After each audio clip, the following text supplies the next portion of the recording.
Today, I'm going to refute the claim that screens and screen time have a negative effect on children. So, my opponent defines screen time as televisions, phones, and computers.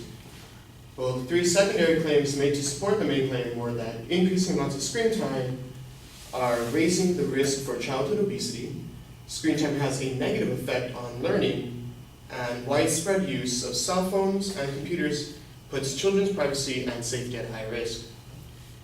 So once again, the first secondary claim was that increasing amounts of screen time are raising the risk of childhood obesity. Now, supporting claims for that were kids leaving less time for physical exercise, and that almost all food-related advertisements on television depict unhealthy food promoting poor diets. Now, she quotes a study from the American Academy of Pediatrics and says that the average 8 to 10-year-old spends nearly 8 hours a day, 8 hours a day with different media, and older teens more than 11 hours per day on screens. Well, that same website states that media by itself is not the leading cause of any health problem in the US. So already that website that she used for her information contradicts that claim. The site also gives tips to parents about how to limit entertainment screen time to less than 1 or 2 hours per day. So not only does it contradict, it's also giving tips on how to resolve that problem. At the end of the day, it is up to the parents of the children and the teens if they are allowed to use certain media devices and what their diets consist of. So, social media or media and screen time, that's not going to be the problem to obesity. It would be more parents. Also, an article from the U.S. National Library of Medicine, National Institutes of Health, conducted a sample of kids and adults as to why they eat fast food. And the top answer for that was that fast food is quick and easy. About 92% of the people voted for that option. And the lowest answer, which relates to her argument, was that the restaurants are fun and entertaining, which was a 12% answer. Now, anyways, your secondary claim is that screen time has a negative effect on learning. Now, one of her supporting claims is that technology available and constant use of screen time doesn't leave kids to learn or remember anything. She states that kids are in constant mode of stimulation, and they need time to just relax and remember and let their mind process what they're doing. Well, my argument against that is there's already a solution to that problem, and that is going to be sleep. An article from the National Heart, Lung, and Blood Institute discusses sleep and how sleep improves learning, and when your body is in sleep, it's forming new pathways to help you learn and remember information. So regardless of what you're doing while you're awake, you will eventually fall asleep and have your period of relaxation and reflection, which she claims that children don't have while on screens. Now, the final secondary claim is that the widespread use of cell phones and computers puts children's privacy at higher risk. Now, one of her sub-arguments is that the internet makes it easier to stay anonymous, increasing the number of children being bullied online. Well, when giving her evidence on the supporting claim, she fails to mention how being anonymous online has increased the number of children being bullied. The only statistic stated relevant to the online bullying that she stated was 25% of teenagers have experienced bullying on their cell phones repeatedly, and 52% of young people report that they are being cyberbullied. So, also, there is no formal definition of cyberbullying, nor do we know what these effects of bullying have even caused.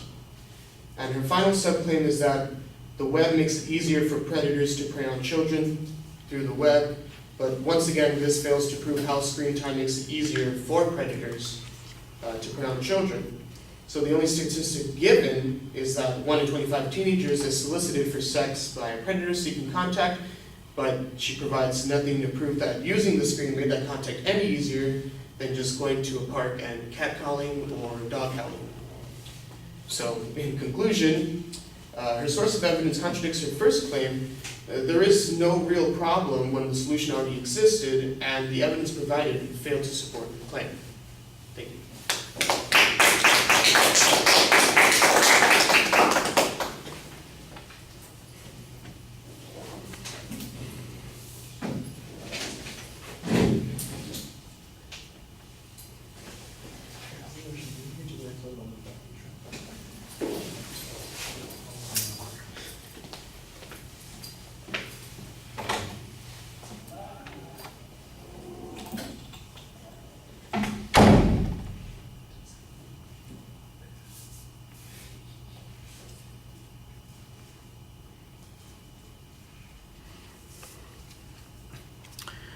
All right, the structural stuff is fine at the beginning. On the obesity issue, you label that as you get to it, and you spend a lot of time kind of repeating the advocate's argument. I think you need to get to the crux of your position a little bit sooner.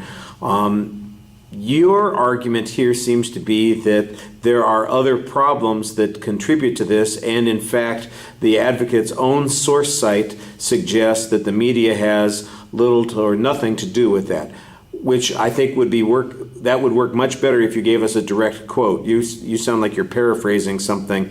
If you could tell us, here's what the advocate said, and then say 3 sentences later, here's the quote from the website that says this, that would make the argument so much clearer and more straightforward. As it is, it sounds like it's a press that's being presented instead of a real piece of evidence. So you want the direct quote there that goes along with it. And then the follow-up that suggests, look, and there are lots of ways to reduce this if it is a problem. I like that. That tends to diminish the argument a little bit as well. Then I like the counterclaim that suggests that there are other causalities that address this issue of encouraging people to eat fast food. And the study that you cite there, I think, is pretty effective at building the notion that those reasons have less to do with the media and more to do with culture and lifestyle issues. So I thought that was a good counterclaim on that point. On the second point, well, you label that point, and your whole answer here is, well, it's okay. All they need to do is get some sleep. I don't know. That sleep is not a bad thing. I don't know that sleep solves all of these problems. I think you need a little bit more information on that. And the first question I had, are they not getting enough sleep? Is it because of screen time? Because I would imagine that would be the response that the advocate would say is, well, it would be nice if they got 8 hours of sleep, except that they're addicted to their damn phones and computers, and they stay up until 3 a.m. in the morning looking at internet porn. So no wonder these kids are all screwed up. That's the kind of stuff that I think you've got a potentially interesting answer here, but you haven't thought it all the way through. And if this was a longer debate, there would be a lot of give and take on this one, and I think you would come out on the short end on this instead of this helping you a lot. The bullying argument, I do think that there's a legitimate challenge to be made here as to what constitutes cyberbullying and how harmful it is. I don't know that the advocate presented much information on that. You basically are just kind of pressing on that a little bit. And then I think you have the right idea to suggest we don't have any idea that this kind of predatory behavior, whether it is bullying or sexual predators, is any more prevalent online than it is in any other context. That's the way I think you need to present it and say the advocate didn't provide us with any information. Your example of wolf howling or cat whistling, that kind of thing. It's like, that sounds, I kind of appreciate the point. I don't think it applies directly, but the notion that, look, I think you could show that predators have existed and bullies have existed long before there was all this internet access and these phones. The question, the advocate's the one who's made the claim that says this makes it easier or more likely, so where's the information that it has increased substantially? Obviously, if kids didn't have phones 10 years ago and they have phones today, well, guess what? There's a bigger level of cyberbullying because they didn't have phones before. But does that mean that there's any more bullying in general that occurs, or does it just mean that it moved from one location to another? That's kind of the argument I think you need to be making here. All right, thank you.